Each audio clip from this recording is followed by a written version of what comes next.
Coucou. J'espère que vous allez bien. Dites-moi comment vous allez. J'espère que vous allez bien. Il est super tôt. Il est 5h45 ici à Abidjan. Donc aujourd'hui, je vais partager avec vous la méditation.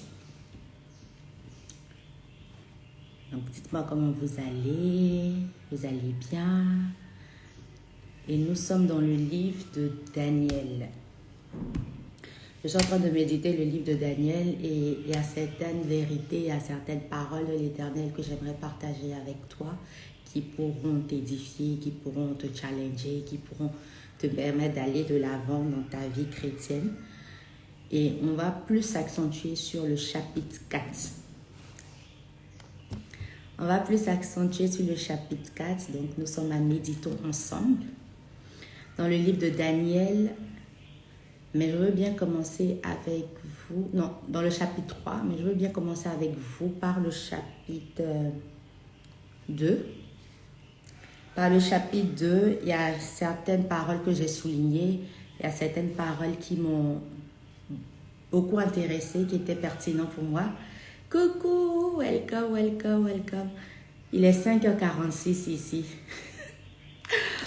Donc nous sommes à méditer ensemble. Prenons la parole de l'Éternel pour nos vies en ce matin avant d'aller vaquer à nos occupations, avant d'aller vaquer à autre chose. Nous entendons ce qu'il dit.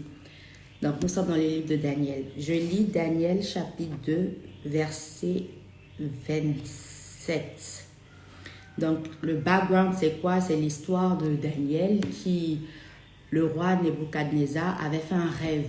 Et le challenge c'était lequel? C'était que la personne qui lui interprète, non seulement interprète son rêve, mais aussi qui lui dit ce qu'il a rêvé, allait épargner sa vie. Sinon, Dieu, il était prêt à tuer tous les sages, tous les magiciens et tous les grands de leur époque, de leur pays. Donc, qu'est-ce qui s'est passé?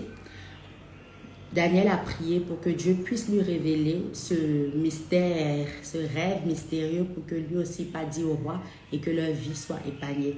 Mais j'aime bien l'attitude de Daniel qu'on veut voir aujourd'hui. Donc le roi s'adressa à Daniel, appelé aussi Beltasar, et lui demanda: es-tu vraiment capable de me révéler ce que j'ai rêvé? Et c'est mystérieux, pourquoi? Parce que comment? C'est facile d'interpréter, même pas facile, mais du genre, l'habitude c'est d'interpréter le rêve de quelqu'un, mais ici non seulement il faut l'interpréter, mais il faut aussi dire ce que tu as rêvé. Donc si tu mens, c'est facile de t'attraper. Si tu ne mens pas aussi, c'est facile de savoir, parce que c'est le roi seulement qui connaît son rêve. Ici il dit: es-tu vraiment capable de me révéler ce que j'ai rêvé et de m'en donner la signification? Daniel lui répondit, et c'est ce que j'aime. On voit ici l'attitude de Daniel. Daniel lui répondit: aucun sage, aucun magicien, aucun divin, aucun astrologue n'en est en mesure de révéler au roi le mystère dont il parle. Mais il y a dans le ciel, un Dieu qui révèle les mystères. C'est lui qui a fait connaître au roi Nebuchadnezzar ce qui arrivera dans l'avenir. J'aime comment il ne s'est pas revêtu de cette gloire. Il n'a pas dit aucun sage, aucun magicien, aucun machin et tout. Mais que moi je sais. Il ne s'est pas orgueilli de ce que Dieu lui a donné comme capacité de pouvoir révéler le rêve du roi. Non seulement d'interpréter, mais révéler déjà le rêve. Et moi, je m'imaginais, en tant qu'Africain ici, ou en tant qu'être humain, Dieu nous donne cette capacité, et puis nous, on sort pour dire que oui, personne n'a pu faire, mais moi, j'ai la capacité. Est-ce qu'on veut s'accaparer le don que Dieu nous a donné, ou la capacité que Dieu nous donne, ou est-ce qu'on veut redonner la gloire à Dieu, parce qu'il y a un seul dans le ciel qui est capable de révéler ses mystères. Pour moi, ça, c'était pertinent. C'est lui qui fait connaître au roi ce qui arrivera dans l'avenir. Et il dit: eh bien, voici la vision que tu as reçue en dormant. Et il révéla la vision, il révéla. C'est mystère. Alors celui qui révèle les mystères t'a montré ce qui arrivera. Pour ma part, ce mystère m'a été révélé non pas, j'aime l'attitude de Daniel. Il dit, non pas parce que je serai plus sage que n'importe qui d'autre, mais pour que quelqu'un puisse te communiquer la signification de ton rêve. Donc, quand Dieu nous communique certaines choses, est-ce qu'on s'en accable? On s'approprie de ça et on se dit que la raison pour laquelle Dieu m'a révélé, c'est parce que je suis plus en intimité avec Dieu ou que je médite plus sa parole ou que je fais plus et plus et plus et plus et plus toutes cette chose, ou bien on est capable de savoir que si Dieu m'a montré, c'est parce que il me fait confiance pour déballer cela et que c'est à lui que revient la gloire, l'honneur, la capacité, la puissance et toutes ces autres choses. Donc, cette parole vraiment pour moi était révélatrice parce qu'aujourd'hui, nous sommes dans un monde, nous sommes dans un système où, au lieu de redonner la gloire à Dieu, au lieu de lui apporter toute puissance, toute sagesse, tout honneur, ce que nous faisons, c'est de rentrer dans ce système et de se glorifier au lieu de glorifier Christ. C'est ça. Ok, ça c'était juste un bout. Ça c'était vraiment parce que je voulais partager avec vous, principalement. Donc aujourd'hui, ce que je veux partager avec vous, c'est dans Daniel, le même livre. Nous méditons Daniel. C'est dans Daniel chapitre 3, à partir du verset 14. Donc si tu as ta Bible, c'est le moment. Daniel, on est en pleine méditation. Et Daniel chapitre 3, verset 14, qu'est-ce qui se passe? Donc, l'histoire, le background, c'est qu'il y avait les trois amis de Daniel. Il y avait Shadrach, Meshach, Abednego. Donc, qui n'étaient pas prêts à se prosterner devant la statue que le roi s'était faite. Et la condition ou l'instruction, c'était que toute personne qui ne se prosternait pas allait être brûlée, allait être jetée dans le feu. Ok. Toute personne qui ne se prosternait pas allait être jetée dans le feu. Lisons l'attitude. Le roi leur demanda, est-il vrai, Shadrach, Meshach et Abednego, que vous refusez de servir mes dieux et adorer la statue d'or, que j'ai fait dresser? Vous allez entendre de nouveau jouer. Donc ici, le roi, tellement qu'il ne croyait pas que quelqu'un ne se prosternait pas devant sa statue, devant son autorité, devant le truc, il dit, puisque vous ne le faites pas, tout de suite, on va jouer de la trompette, on va jouer de ces instruments-là, et vous allez vous prosterner ici devant moi. Mais regardons ce qu'ils ont fait. Et en lisant, en méditant, ça m'a choqué comment aujourd'hui on est devenu autre chose. Et quand je dis on, je parle des hommes que nous sommes. En quelle mesure? C'est que nous, on allait on allait se prosterner. Et puis après, on allait aller demander pardon au Seigneur parce que bon, c'est la méthode la plus facile. On fait et puis on demande pardon au Seigneur. Quelles sont certaines choses que nous faisons et après nous allons demander pardon au Seigneur. Alors que sa parole était catégorique là-dessus. Le commandement, c'est tu n'adoreras pas un autre Dieu à part moi. Tu ne te prosterneras pas devant un autre Dieu à part moi. Je suis l'Éternel, ton Dieu, ton seul Dieu. Nous, on allait rentrer dans la capacité où on allait se prosterner, quelle que soit la chose. Et ça, c'est pas une ancienne époque, hein, ça s'applique jusqu'à aujourd'hui. On allait manquer d'intimité avec Dieu et après lui demander pardon. On allait commettre ce péché et après lui demander pardon. On allait faire telle chose et après, sous l'esprit de repentance, aller demander pardon au Seigneur après. Mais est-ce que ce fut l'attitude de ces trois? Est-ce que c'est ce que Dieu nous recommande? L'obéissance vaut mieux que le sacrifice, la Bible nous enseigne. Qu'est-ce que nous sommes supposés faire? Est-ce que nous sommes supposés obéir à Dieu ou obéir aux hommes? Il dit ici, vous allez entendre de nouveau jouer de la trompette, de la flûte, de la sitar, de la sambuc, du psalterion. Tous ces lourds instruments pour moi. Il dit, et de tous ces genres d'instruments de musique, êtes-vous prêts maintenant à vous incliner jusqu'à terre pour adorer la statue que j'ai faite? Si vous refusez, vous serez jeté immédiatement. Nous, on entend ça, on se dit que si on refuse, on sera jeté immédiatement. Est-ce que je suis prête à faire ça? Petite pause, je vois que parfois je montre ma Bible. Ça, c'est ma Bible des Bibles même. Vous voyez comment elle est devenue à force de la dévorer. Et je l'aime toujours. C'est bien d'avoir une Bible physique aussi où tu peux souligner, où tu peux écrire, etc. Donc, on continue. Vous êtes maintenant à vous incliner. Est-ce que vous êtes prêts à vous incliner? jusqu'à terre pour adorer la statue que j'ai faite. Si vous refusez, vous serez jeté immédiatement dans la fournaise où brûle un feu intense. Là, maintenant, en tant qu'homme, on pense à notre chair, on pense à la douleur, on pense à beaucoup de choses. On se dit, Dieu va me comprendre. Est-ce que tu t'es déjà dit ça?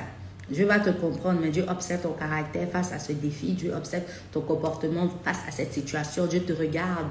Alors que tu regardes Dieu, vous pensez qu'il va te comprendre. Dieu aussi te regarde, vous pensez qu'il va m'obéir. Qu'est-ce que nous choisissons de faire? Ici, quel Dieu pourrait alors vous arracher à mon pouvoir? Nebuchadnezzar demande. Shadrach, Meshach et Abednego répondit au roi, Majesté, nous ne voulons pas essayer de nous justifier. Sache toutefois que notre Dieu, le Dieu que nous servons, est capable de nous sauver. Est-ce que toi aussi tu as conscience de ça? Parfois nous savons des choses qui viennent de Dieu, mais nous ne prenons pas conscience de cela. Et en ce moment, je suis en train de lire un livre appelé Gospel. Et c'est magnifique, c'est très intéressant. Et là, l'auteur parle de... Parfois, nous savons que le miel est sucré, est doux et connaissance est bien fait. Mais est-ce que nous avons l'expérience du miel explosé dans notre bouche, cette saveur? Parfois, nous avons cette connaissance, mais est-ce que nous avons l'expérience? Parfois, nous avons la révélation, mais est-ce que nous avons l'expérience? Ici, les trois hommes répondirent au roi, Majesté, nous ne voulons pas essayer de nous justifier. Sache toutefois que notre Dieu, le Dieu que nous servons, est capable de nous sauver. Est-ce que toi, tu sais que le Dieu que tu sais est capable de te sauver? Est-ce que c'est juste en chanson? Seigneur, tu es capable de me secourir. Est-ce que c'est juste en expérience des autres? Il a secouru Jonas, il a secouru Daniel dans la fosse au lion, il a secouru X et Y. Mais est-ce que toi, tu as l'expérience qu'il t'a déjà secouru? Est-ce que c'est ton style de vie? Est-ce que c'est quelque chose que tu as expérimenté, que tu as vécu et que tu témoignes? Parfois, nous faisons l'expérience des autres au lieu de faire la nôtre. Il y a tellement de vérité, il y a tellement de deep things dans sa parole. Ici, il dit, nous savons que notre Dieu est capable de nous sauver. Et je veux que tu repartes avec cette parole aujourd'hui pour ta vie. Sache que ton Dieu est capable de te sauver. Sache que ton Dieu est capable de te sauver. Déjà à la croix, il a prouvé. Et chaque jour dans notre vie, il continue de nous démontrer son amour. Oui, il nous a arrachés à la fournaise et à ton pouvoir. Oui, il nous a arrachés à la fournaise et à ton pouvoir. Et j'aime bien cette parole de foi. Ils n'étaient pas encore jetés, que le roi même demande, qui va vous délivrer de mon pouvoir? Qui va vous arracher de mon pouvoir? Ils disent oui. Il nous a conjugués au présent. Oui, il nous arrachera. Conjugués au futur. Ils veulent avoir la foi, la certitude que Dieu les arrachera. Que Dieu les arrachera. Que Dieu les arrachera du pouvoir du roi. C'est capital. Est-ce que tu as cette certitude? Est-ce que tu as cette foi? Oui, mon Dieu me délivrera. Et tu y crois. Oui, mon Dieu me sauvera. Et tu y crois. Oui, mon Dieu me fera passer par cette situation et j'y arriverai. Et tu y crois. Et à supposer qu'il ne le fasse pas. Quelqu'un peut demander, et si mon Dieu ne le fait pas? Ici, ils disent, et à supposer qu'il ne le fasse pas. Sache bien que nous refuserons quand même de servir tes dieux et adorer la statue d'or que tu as fait dresser. Et si Dieu ne te donne pas cette bénédiction? Et si Dieu ne te donne pas ce miracle? Et si Dieu ne te donne pas cette promotion? Ils disent, même si Dieu ne me donne pas, on ne va pas s'abaisser pour adorer tes statues. On ne s'abaissera pas pour adorer tes... Et nous, que disons-nous? Et si Dieu ne nous donne pas, est-ce que je ne vais pas compromettre la promesse de Dieu sur ma vie? Et si Dieu ne le fait pas, est-ce que tu vas continuer à l'obéir? Grande question pour toi. Verset 19, nous continuons notre méditation. Nebuchadnezzar devint furieux. Il pâlit de rage face à Shadrach, Meshach et Abednego. Il exigea qu'on chauffe la fournaise 7 fois plus que d'habitude. Le gars, il est fâché. Il est prêt à chauffer 7 fois que d'habitude. Il est prêt à tout faire pour que ces gars-là, dès qu'ils rentrent, dès qu'ils brûlent, dès qu'ils rentrent, dès qu'ils meurent, quel que soit ce que tes ennemis ont programmé, quel que soit ce qu'ils ont planifié, toi, ton rôle, c'est de savoir en qui tu crois et de continuer à croire en qui tu crois. Parfois, on sait mais ce qu'on croit. Keep believing in who you believe. It's capital. Crois en qui tu crois. Et là, il dit, et il ordonna à quelques vigoureux soldats de son armée de ligoter Shadrach, Meshach et Abednego pour le jeter dans la fournaise. Aussitôt, on ligota ces 3 hommes vêtus de leur costume d'apparat, pantalon, tunique et bonnet, et on les jeta dans la fournaise, conformément à l'ordre catégorique du roi. On avait surchauffé, quelqu'un peut écrire surchauffé, surchauffer la fournaise. Ils peuvent tous surchauffer. Si Dieu est avec toi, qui sera contre toi? Ils peuvent réchauffer, surchauffer, trichauffer, tout ce qu'ils voudront chauffer. Si Dieu est avec toi, qui sera contre toi? When God is with you. Et dis avec moi, Dieu est avec moi.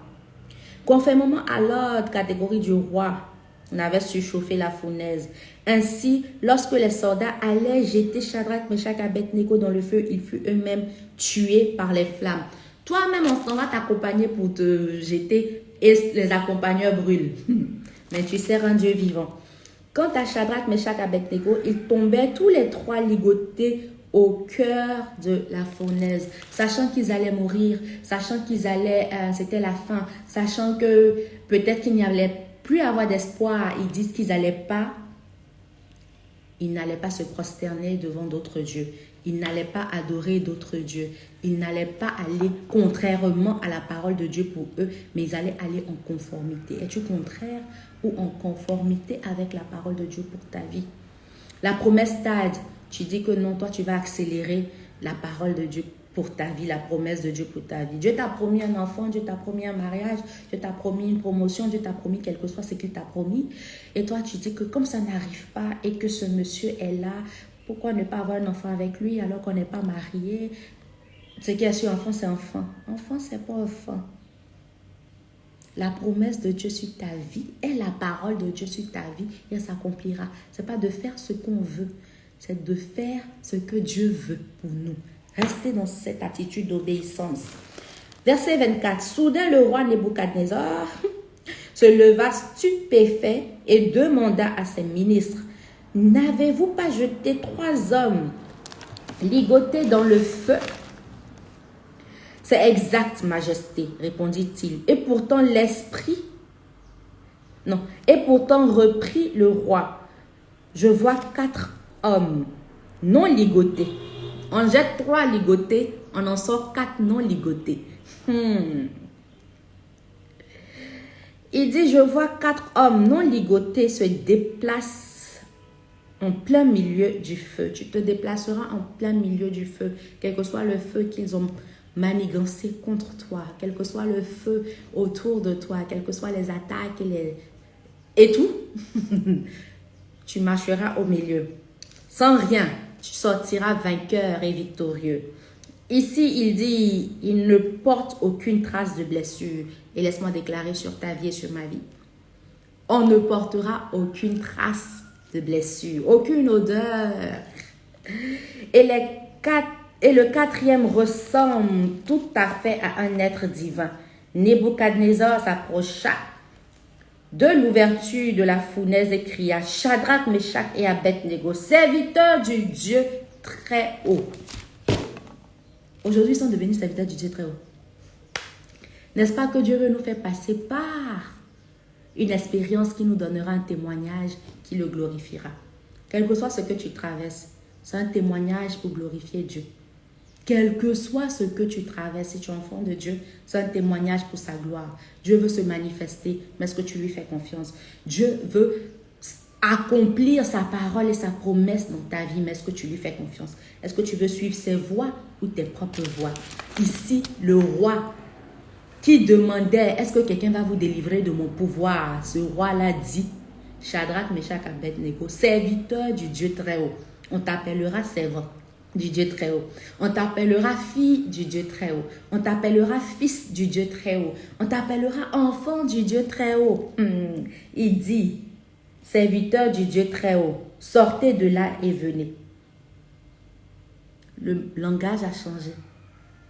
Le témoignage a changé. La parole sur ta vie changera. Aussitôt ils sortirent tous trois du milieu du feu. Les satrapes,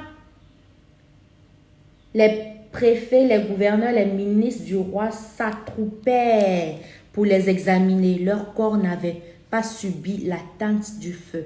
On parle du feu.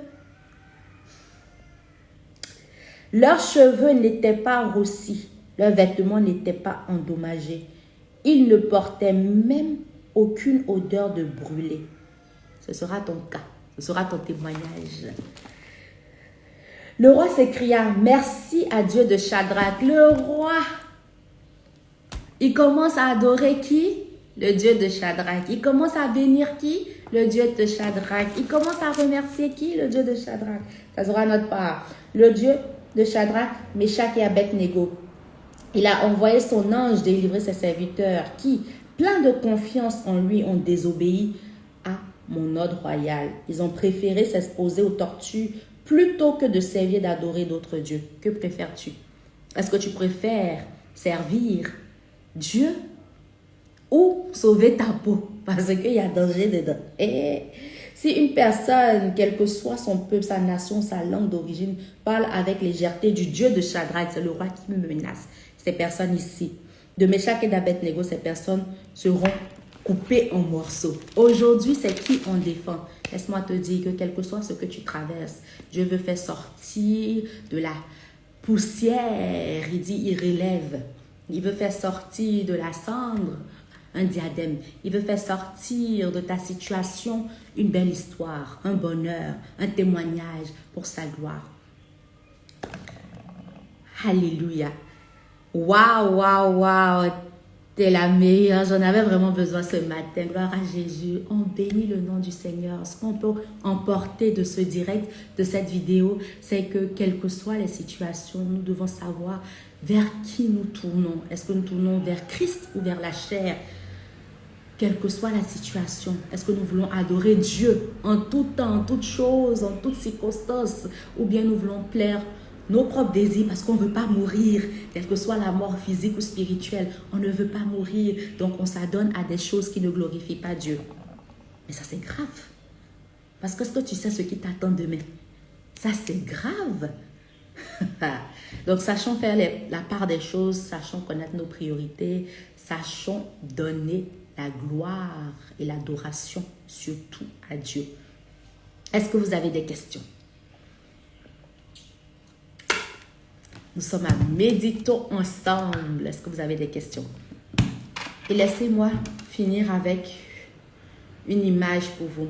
L'adoration et l'idolâtrie, c'est la même pièce. Mais ça dépend de quelle face vous tournez. Donc si vous tournez la face A, elle peut représenter l'adoration. Et face B, l'idolâtrie. Donc si vous tournez vers Dieu, ça devient adoration, Dieu Tout-Puissant. Si vous tournez vers autre chose, ça devient l'idolâtrie. Si vous tournez vers le Créateur, ça devient l'adoration. Si vous tournez vers la créature ou la création, ça devient autre chose. Vers qui tournes-tu ton adoration? Sur ce, nous allons prier.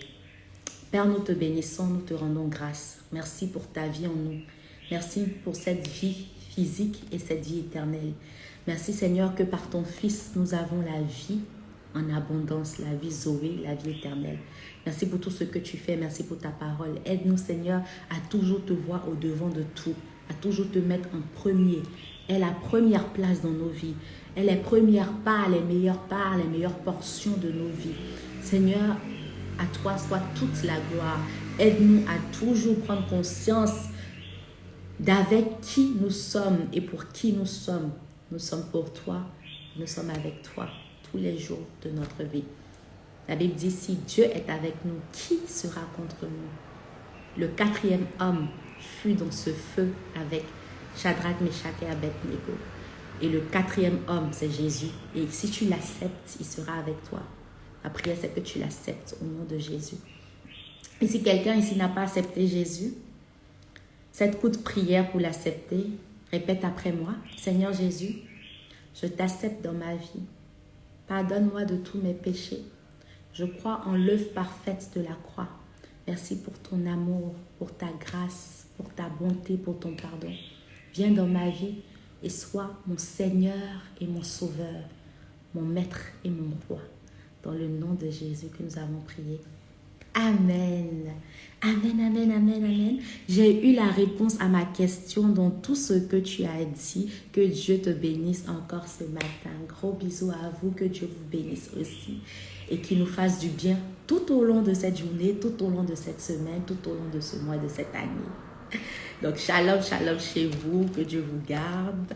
Bonne journée. Moi, je vais au travail. Donc, bonne activité à vous. Et que Dieu nous garde.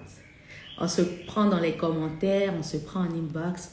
Et aussi, j'allais oublier de vous parler de la formation. Donc, nous avons une formation que nous faisons pour approfondir notre étude biblique, pour approfondir sa parole, pour devenir disciple de Jésus. Donc, la formation s'appelle « Devenir disciple ». Donc, vous pouvez prendre toutes les informations de la formation au 3xW, A souveraine, A, la première lettre de l'alphabet, souveraine, mon prénom, .com. Devenir disciple. Donc, / devenir disciple. Et là, vous allez avoir toutes les informations. M'écrire en inbox, je vais vous envoyer le lien. Toutes les informations et on va commencer la formation très enrichissante. Vous n'allez pas regretter.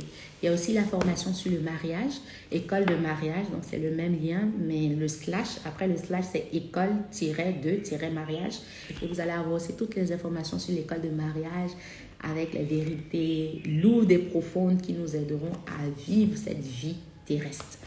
Donc, que Dieu vous bénisse et voilà, qu'il vous fasse du bien. Gros bisous à vous et on cause. Ciao!